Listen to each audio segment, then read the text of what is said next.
బజ్జీ మిరపకాయలతో బజ్జీలే కాకుండా కూర కూడా చేసుకుంటారు. ఎక్కువ నార్త్ ఇండియన్ సైడ్ అయితే బాగా ఎక్కువ చేసుకుంటారు. దీనికి మిరపకాయలనేమో ఘాట్లలా పెట్టుకోవాలి ఫస్ట్. ఆ తర్వాత కావాల్సినవి ఉల్లిపాయ ముక్కలు, జీలకర్ర, అల్లం వెల్లుల్లి పేస్ట్, టమాటో ముక్కలు, జీలకర్ర పొడి, గరం మసాలా పొడి, ధనియాల పొడి.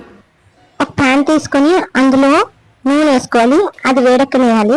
తర్వాత ఏమో ఘాట్లు పెట్టిన మిరపకాయలు కూడా వేసి ఇలా కలర్ మారేలాగా ఎర్రగా వేపుకోవాలి.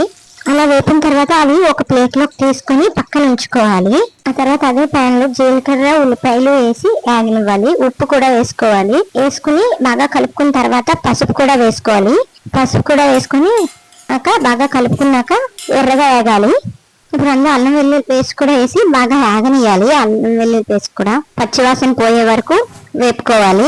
అది అయిన తర్వాత కొంచెం ధనియాల పొడి, జీలకర్ర పొడి, అలాగే గరం మసాలా పొడి 3 వేసి బాగా కలుపుకోవాలి. అలా కలిపిన తర్వాత రంగు మారి ఎర్రగా అవుతుంది చూడండి. ఎప్పుడైతే అలా అయిందో అందులో టమాటా ముక్కలు ఏవైతే ఉంచుకున్నామో మనము ఆ టమాటా ముక్కలు వేయాలి. వేసి బాగా కలిపి టమాటాలోంచి నూనె ఎప్పుడైతే వదిలేస్తుందో సపరేట్ అవుతుందో అప్పుడు మనం ఏదైతే మిరపకాయలు కట్ చేసి వేపించుకున్నామో అవి కూడా వేసి బాగా కలపాలి. కలిపిన తర్వాత సరిపడా నీళ్ళు వేసుకోవాలి. వేసుకున్నాక కొంచెం పంచదార వేసుకోవాలి. తర్వాత వేడి ఈ బజ్జీ మిరపకాయ కూరని యువతల అన్నంలో తినొచ్చు, అలాగే చపాతీల్లో కూడా తినొచ్చు.